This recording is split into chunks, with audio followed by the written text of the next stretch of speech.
KTV Originals। Welcome to colour bar. আমি দেবস্মিতা শুরু করছি বিনোদন জগতের স্পাইসি লেটেস্ট খবর গসিপ নিয়ে এন্টারটেইনমেন্ট বুলেটিন কালার বার।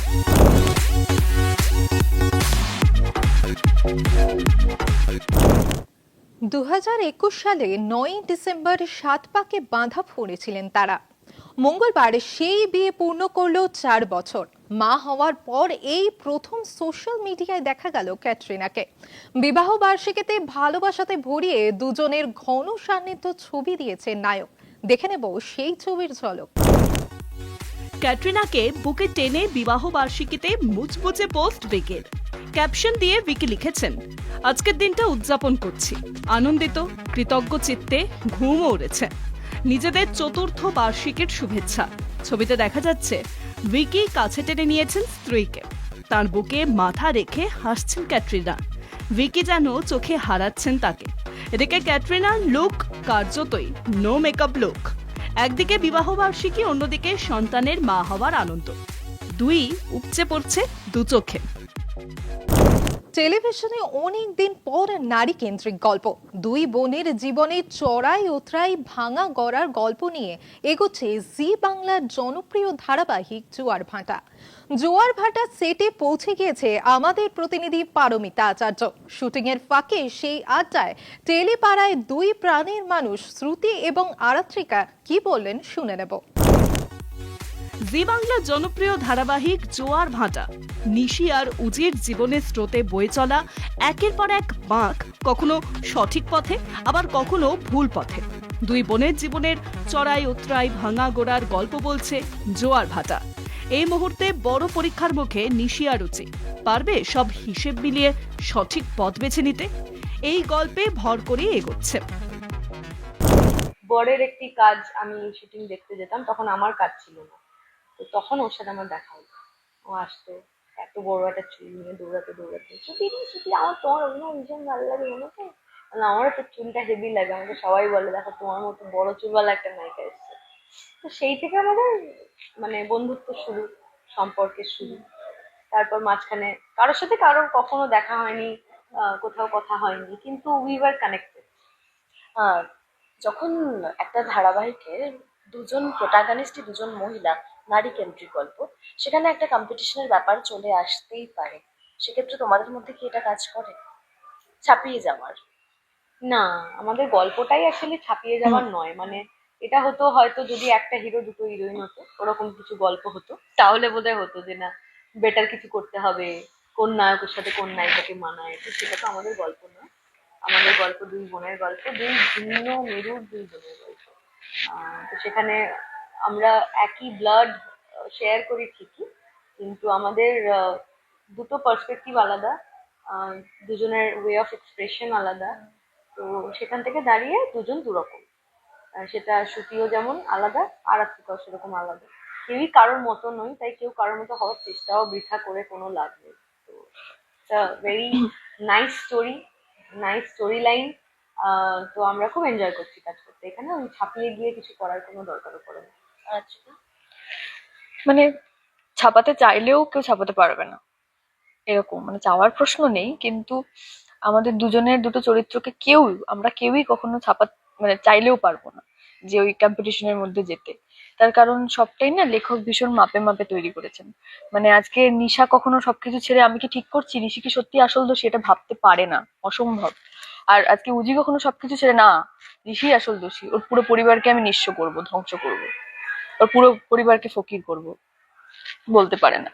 তো মাপটাই আমাদের এরকম, দুটো ব্যালেন্স ওই রকমই। মানে আমার জায়গা থেকে আমি যতটা যদি চাই আমাকে ভালো করতে হবে, আমি আমার মাপেই ভালো করতে পারবো, নিশাও নিশার মাপেই ভালো করতে পারবে। কখনো দুটো ক্যারেক্টার ক্রিসক্রস হয় না, অসম্ভব।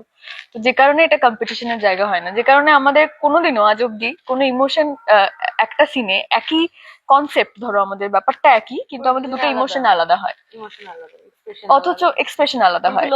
লক্ষ্যটা এক, আমাদের প্রাণটা এক, পাগলের মতো ভালোবাসি, পাগলের মতো। কেউ কাউকে ছেড়ে থাকতে পারি না, কিন্তু আমাদের মোটিভ এক হলেও এক্সপ্রেশন আলাদা হয়, আমাদের ওয়ে অফ কি বলবো, থিঙ্কিং আলাদা, আমাদের এক্সপ্রেস করার ধরন আলাদা, টকিংটাও আলাদা একদম। তো এটা চাইলেও কখনো সম্ভব না, তাকানো কথা বলো সব সব সব সব আলাদা। দুজনের এবার মানে আলাদা তো শুনলাম, মিল কি কি একটু জানি তো ব্যক্তিগত জীবন। মিল, মানে আরাত্রিকার শ্রুতি আরাত্রিকার শ্রুতি। প্রচুর। প্রথম মিলটাই যেটা বলবো মফস্বল। সেটা হচ্ছে যে মফস্বল, আর দ্বিতীয় হচ্ছে আমরা দুজনেই পাগলের মতো ঘুরতে ভালোবাসি, মানে বিশেষ করে পাহাড়। আচ্ছা। তো ওইটা একটা আমি বিরাট মিল পাই ওর সাথে, কারণ ওরও যখন একটু দূর বাবা ভালো লাগবে না, পাহাড় যেতে যাবো। হবে। তো আমিও কদিন ধরে খুব মানে মাথা খাচ্ছি সবার যে পাহাড় যেতে হবে, পাহাড় যেতে হবে। ও দেখছি সেদিন মেকআপ রুমে ঢুকেছে, বলছে পাহাড় যেতে হবে, পাহাড় যেতে হবে। তখন বুঝি যে ভয়ঙ্কর মিল আছে এটার সাথে। আর কি মিল বল? আর দুজনেই কাজ পাগল, ওয়ার্কাহলিক। দুজনেই কাজ পাগল, দুজনেই ইমোশনাল, আমরা দুজনেই সংসারী, ফিলিংফুল, দুজনেই সংসারী। বাড়িরটা বুঝি। বাড়িটা বুঝি, ফ্যামিলি ওরিয়েন্টেড হ্যাঁ দুজনেই। হ্যাঁ। বাবা মা ছাড়া কিছু নেই লাইফে। তো ব্যাপারটা হচ্ছে যে আমরা কেউই না কখনো কাউকে ভুল ভাবি না। এটা আগে বুঝতে হবে যে ও কিন্তু ভাবে না যে দিদি ভুল, বা আমিও ভাবি না বোন ভুল। দুজনের দুজনের জায়গা থেকে তো ঠিক। ওই যে বললাম, ও একটু আগেই বললো যে দুজনের ভাবনাটা ঠিক, উদ্দেশ্য একই, ভাবনা ভাবনাও এক, কিন্তু এক্সপ্রেস করার ধরনটা আলাদা। এবার এখন যে দোটানাটা সৃষ্টি হয়েছে সেটা হচ্ছে যে ও যেহেতু মানুষগুলোর সঙ্গে ওঠা বসা করছে, আমি একটা অন্য বাংলোতে থেকে যা না ওদেরকে জাজ করতে পারছি, সুযোগ পাচ্ছি, ও তো পুরো একদম রন্ধ্রে রন্ধ্রে মানুষগুলোকে চিনতে পারছে। এবং থাকতে থাকতে বলছে যে দিদি আমাকে বলছে এগুলো করতে। এবার ও সবসময় দিদিকে দোষ, দিদিকে এতটাই ভালোবাসে, দিদির দোষ থাকতে পারে না এটা। ও খালি ভাবছে যে আমি ঠিক করছি তো আমার ন্যায় আমার মনে হয় যতটুকু আমি বুঝতে পেরেছি তাদের চিনি, বেশি জানি না। আমি ওর এপিসোড দেখি যখন টেলিকাস্ট দেখি, ওর এক্সপ্রেশন দেখে এত রিয়েলিস্টিক লাগে। ইনফ্যাক্ট কালকে একটা ইয়েতে হসপিটালে একটা সিন হচ্ছে যেখানে ঋষি ওকে জড়িয়ে বলছে থ্যাংকস ফর সেভিং মি, তখন ও বলছে না না না আমাকে থ্যাংক ইউ বলবেন না, আমি আপনার ক্ষতি করেছি। মানে একটা মেয়ের লাইফে এর থেকে বড় কঠিন সিচুয়েশন হতে পারে না, রাইট? মানে যে রিয়াকশন দিতে আমার জীবন বেরিয়ে যাচ্ছে। কে আমাকে জড়িয়ে ধরে বলছে, যার আমি ওটিপিটা তো আমিই দিলাম, আমি নাম্বারটা দিলাম দিদিকে। আপনি যদি পুরোপুরি খারাপ হন খুব ভালো হবে, বেঁচে যাবো আপনি আমি। খারাপ হলে আমি বেঁচে যাব, প্লিজ আপনি আপনি যেন খারাপ প্রমাণিত হয়, ঋষি ব্যানার্জি যেন খারাপ হয়, তাহলে আমি বাঁচি। মানে নইলে আমি কোন শেষ। level এর অসহায়তা একটা মেয়ের, যে আমি কি করছি, বাবাকেও ভালোবাসে দিদিকেও ভালোবাসে, সেখানে গিয়ে একটা এরকম একটা জায়গায় জড়িয়ে পড়ছে যে কিভাবে যে কখন দাদুকে দাদু বলে ফেলছে, বাড়ির লোককে নিজের বাড়ি বলে ফেলছে। কারণ ওর সিচুয়েশনটা ভয়ঙ্কর কঠিন। এবার হ্যাঁ একদম। চিনতে পারছি, এবার পারছি না আমি এরকম। হচ্ছি মানে খুন কাবাতলা খুন, আমি বলছি খুন কাবাতলা খুন, অত ভালো মন্দ আমার কাছে নেই। ও খারাপ করেছে মানে ওকে শেষ করবো। কিন্তু আমিও যদি ওই ঘরটায় থাকতাম, বাড়িতে থাকতাম, আমি বুঝতে পারতাম। ওই জন্য দুটো চরিত্র আলাদা। ও আমাকে বোঝানোর চেষ্টাটাও যে কোন মুখে করবে তো বুঝতে পারছে না, মিসআন্ডারস্ট্যান্ডিং ক্রিয়েট হয়ে যাচ্ছে। ঋষি ওর চোখের সামনে দেখেছে ঋষি একটা লোককে বলেছে রাস্ট্রিয়েট করে দিলাম, আপনার টাকা আমি আর দেবো না। কিন্তু তার পরমুহূর্তে ওটিপিটা দেওয়ার পরেই দেখতে পাচ্ছে যে ঋষি এসে বলে জানো আমার কোম্পানি থেকে কত টাকা ধরেছে, ওই জন্য ওকে এরকম করলাম। আমি কি করলাম এটা, ছি ছি ছি ছি ছি, এই লোকটাকে আমি ঠকালাম। তো আমাদের গল্পটা না ওই জন্য যারা প্রথম থেকে দেখেছেন তারা কেউ এখন অব্দি মানে সুইচ করতে পারে না। 9টার সময় জোয়ার ভাটাটাই ঝুলে থাকে যে হোয়াটস নেক্সট হোয়াটস নেক্সট। তো হ্যাঁ আমাদের দোটানাটা চলছে, গল্প যেদিকে যাচ্ছে। তবে এটুকু বলতে পারি যে পরতে পরতে চমক, মানে আমরাও এক একটা সিন পেয়ে আমরা অবাক হয়ে যাই যে ওরে বাপরে কি আসছে সামনে, ভয়ঙ্কর। দর্শকরা তার এবং মধ্যে আমরাও এখন অবাক হয়ে একদম তার যাচ্ছি। মধ্যে একজন আইপিএস অফিসার এসেছেন, যিনি এবার হালকা করে ধরে ফেলেছে যে নিশা মাস্টার নয়, নিশার বিবাহ মেয়েটার মধ্যে গন্ডগোল আছে কিছু একটা, বাবা সাজানো সবকিছু বুঝে গেছে ও। এবার এই যে সেয়ানে সেয়ানে একটা টক্কর হবে, এটাও একটা নতুন গল্পের একটা দিক। দারুণ স্টোরি, ব্রিলিয়ান্ট স্টোরি, মানে অ্যাজ অ্যান অডিয়েন্স বলতে আমি এনজয় করি এপিসোড দেখতে এভরিডে। এবং প্রত্যেকেই চরিত্র হয়ে কিভাবে এক্সপ্রেশন গুলোকে ধরে রাখার জন্য, আমি তোমাকেও দেখেছি, আরাত্রিকাকেও দেখেছি, এবং আজকেও দেখছিলাম যখন শর্ট দিচ্ছিল, মানে চোখের জলটা ধরে রাখার জন্য ব্যাক টু ব্যাক শট নেওয়া কিংবা আবারও রিটেক, মানে এই যে রিয়েলিস্টিক এই এক্সপ্রেশনস গুলো, এইটা না এটা আমার মনে challenging হয় আর একটা। ভীষণ চ্যালেঞ্জিং, ভীষণ। আর আমি এটা বিশেষ করে বলতে চাই যে এটা আমাকে সুশান্ত দাও ডে ওয়ান থেকে বলেছিলেন, ডে ওয়ান থেকে। আমি ভীষণ গ্রেটফুল আর ভীষণ ব্লেসড, কারণ সুশান্ত দা আমাকে বলেছিলেন, বা বাকিরা আর কি প্রোডাকশনে, যে আমরা আমরা অপেক্ষা করছি তোর জন্য, যবে মিঠি ঝোড়া কবে শেষ হবে। কারণ উজি চরিত্রটাকে আমি তোকেই দেখতে পাই, আরাত্রিকাকে। কারণ এটা এতটা ম্যাচিওর একটা ক্যারেক্টার এবং এত শেডস, এত ট্রান্সফরমেশন একটা ক্যারেক্টারের। কখন একটা ইনোসেন্ট মেয়ে, কখন ভালো মেয়ে, কখনই সে বাবার মৃত্যুর জন্য ওর থেকে ভয়ঙ্কর আর কি হতে পারে না। ওই যে কথায় বলে না যে যারা শান্ত, যারা কখনো রাগ করে না, তারা যখন রাগ করে তখন সেটা ভয়ঙ্কর হয়। দেখবে মানে এটা কথাতেই বলে যে শান্তরা যখন রাগ করে না, তখন সেই রাগটা যে কি লেভেলের হয়। তুমি একটা কথা ভাবো, দিদি কিন্তু ঋষি ব্যানার্জির অনেক ক্ষতি করার চেষ্টা করেছে তো। উজি এই ফার্স্ট টাইম ঋষি ব্যানার্জির উপর রাগ হয়েছে, ফার্স্ট টাইম যখন দেখেছে বাবার মতো মানুষকে বের করে দিয়েছে। একবারে কি করলো, পুরো ব্যাংক ফাঁকা করে দিল ওটিপি দিয়ে একটা। সব থেকে বড় অন্যায়টা কিন্তু আমি করলাম for the very first time জোয়ার ভাটায়। এইটাকে বলে হচ্ছে একটা শান্ত মানুষের রাগ, যে তুমি জানো না, যদি আমি সত্যিই জানতে পারি যে তুমি আমার বাবার খুনি, আমার থেকে ভয়ানক নিশাও হতে পারবে না, মানে অ্যাজ ইফ।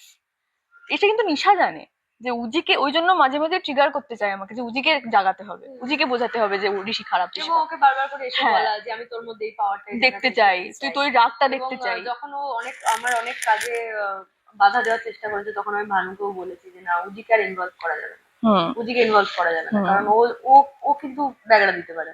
হ্যাঁ, ও ব্যাগড়া দিতে পারে। ও যদি উজির কাছে সত্যটা সত্য, ন্যায়টা ন্যায়। আর ভীষণ ঠান্ডা মস্তিষ্কের একটি মেয়ে, তো ভীষণ বুঝদার একটি মেয়ে। আমি যত দিন যাচ্ছে আমি উজি ক্যারেক্টারটার প্রতি প্রেমে পড়ে যাচ্ছি। ভীষণ বুঝদার একটা মেয়ে, মানে ও সবটা, ও বাবার খুনিকে শাস্তি দেবে কিন্তু আসল খুনিকে শাস্তি দেবে, ভুলভাল মানুষ যেন শাস্তি না পায়। এর মধ্যে দুর্জয়কে দেখে নিয়ে যে বাড়ির মধ্যে একটা এরকম গলদ আছে, আরোই ওই মানে কনফিউশনটা ক্রিয়েট হচ্ছে, তাহলে কি সত্যিই বাবা ঋষি ব্যানার্জি বাবার জন্য দায়ী? কিন্তু অ্যাট দ্য সেম টাইম আমার মনে হয় যে ও যেটা করলো, এত বড় বিপদটা, এত বড় অন্যায় তো এটা, সেটা যদি সত্যি জানতে পারে যে ওর জায়গা থেকে ও ঠিক, ও তো যেটা দেখেছে সেটাই করেছে, ও যদি সত্যি জানতে পারে যে ঋষির বাবার মৃত্যুর জন্য দায়ী নয়, কোনোদিনও নিজেকে ক্ষমা করতে পারবে না, কোনোদিন না। এবং এই মেয়েটার যে, ও যেটা বলছিলাম যে সুশান্ত তো আমাকে ডে 1 থেকে বলেছিলেন যে এই উজি ক্যারেক্টারটা না, এই সিরিয়ালের প্রত্যেকটা চরিত্র একটাই ডাইমেনশন, একটা করে। ধরো অ্যাজ ইফ নিশার ডাইমেনশন হচ্ছে ঋষি ব্যানার্জির পরিবারকে ধ্বংস করা, ফকির করা। ঋষির ডাইমেনশন এখন তো ছেড়েই দাও, এখন তো পাগল হয়ে গেছে, ঋষির ব্যাংক অ্যাকাউন্ট খালি হয়ে গেছে। কিন্তু একমাত্র উজি, যার হাজারখানা ডাইমেনশন, বাড়ির পরিবারের সাথে কখনই জড়িয়ে পড়ছে অজান্তে, বুঝতে পারছে না, আবার সেই বাড়িতে থেকে মাস্টার মাইন্ড হয়ে ক্ষতিও করছে, কিন্তু বাড়ির কোথায় কি আছে না আছে সব দেখছে, আবার জড়িয়েও পড়ছে। এই দোটানাটা, ঋষির ভালোবাসা পেয়ে কখনো মনে হচ্ছে এত জেনুইন এই মানুষটা কি করে বাবার খুনি হতে পারে? এই মানুষটা, তার নাকি একটা কোন দিন কি একটা ছেলে মারা গেছিল, তার জন্য বলছে শ্রাদ্ধর ব্যবস্থা করতে, সেই মানুষটা বাবাকে মেরেছে, কি করে সম্ভব এটা? তো এই বিষয়টা আমার জন্য খুবই খুবই চ্যালেঞ্জিং, কারণ প্রত্যেকটা মুহূর্তে আমি আগের দিনও বলছিলাম ভানুদাকে যে স্যার আমি না নর্মাল অ্যাক্টিং কবে করবো, একটু নর্মাল। এই মেয়েটা সারা কোনো সময় নর্মাল থাকতে পারে না, এখন টেনশন, ধরা পড়ে যাওয়ার ভয়, তবে এইদিকে ফাঁসাতে হবে, এইদিকে কে দেখে ফেললো, সিম কার্ডটা ইয়ে করতে হবে, এটা ধরা যেন না পড়ে, সব দিকটা।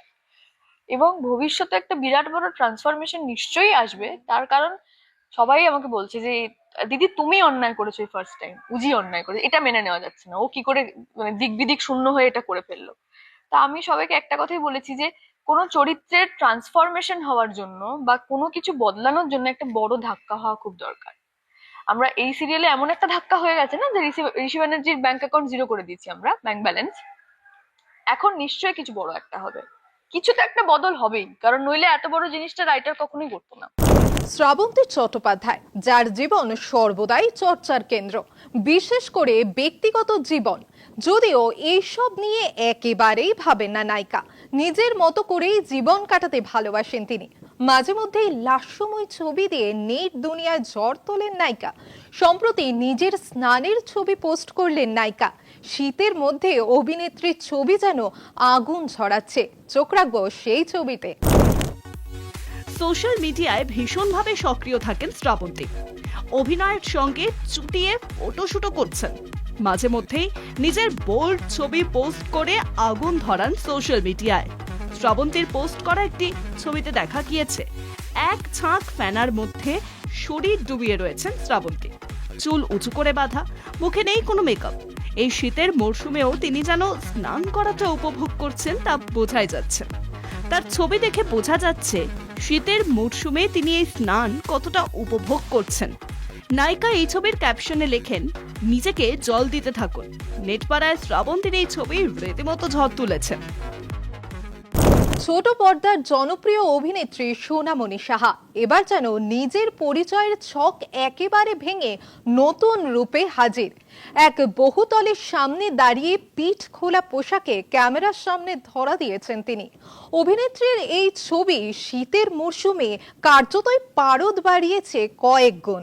দেখে নেব সেই ছবি। সামনে বিশাল বড় বড় বহুতল আর ঠিক তার সামনে দাঁড়িয়ে খোলা পিঠে এক অভিনেত্রী। পিঠ খোলা পোশাকে তিনি সকলের নজর কেড়েছেন। খোলা পিঠে ট্যাটুটি ফ্লন্ট করছেন। সেই ট্যাটু অনেকেরই চেনা এবং এই 7 চক্রের ট্যাটুর মালকিনও টেলিপাড়ায় খুবই পরিচিত মুখ সোনামণি সাহা। টেলিভিশনের পর্দায় মোহর, রাধিকা কিংবা সুধা বিভিন্ন চরিত্রে তাকে দেখা অভ্যস্ত দর্শকদের। সাধারণত শাড়ি বা সালোয়ার শুটেই ধরা দেন তিনি, তাই এই খোলামেলা অবয়ব দেখে স্বাভাবিকভাবে অবাক অনেকেই। সোনামণির এই ছবিতেও কেউ কেউ তাকে বলেছেন যে তাকে শাড়িতেই বেশি ভালো লাগে। আবার কেউ লিখলেন, এভাবে পিঠ দেখানোর মানে বুঝলাম না। যদিও এই সব ট্রোলের কোনো জবাব নায়িকা দেননি, তবে সবার কমেন্টের মধ্যে চোখ টেনেছে সোনামণির চর্চিত প্রেমিক প্রতীক সেনের মন্তব্য। তিনি সোনার ছবিতে কমেন্ট করে লিখেছেন, তারাপীঠ দর্শন হলো, জয় মা। আজকের কালের বার এখানেই শেষ করছি। দেখা হচ্ছে পরবর্তী এপিসোডে। আমাদের এই স্পেশাল বুলেটিন কেমন লাগছে কমেন্ট করে জানান আমাদের ফেসবুক পেজে, ইনস্টাগ্রামে, ইউটিউবে এবং এক্স হ্যান্ডেলে। এছাড়াও ফলো করতে ভুলবেন না আমাদের website Kolkata TV online. Kolkata TV, রাত দিন 7 দিন।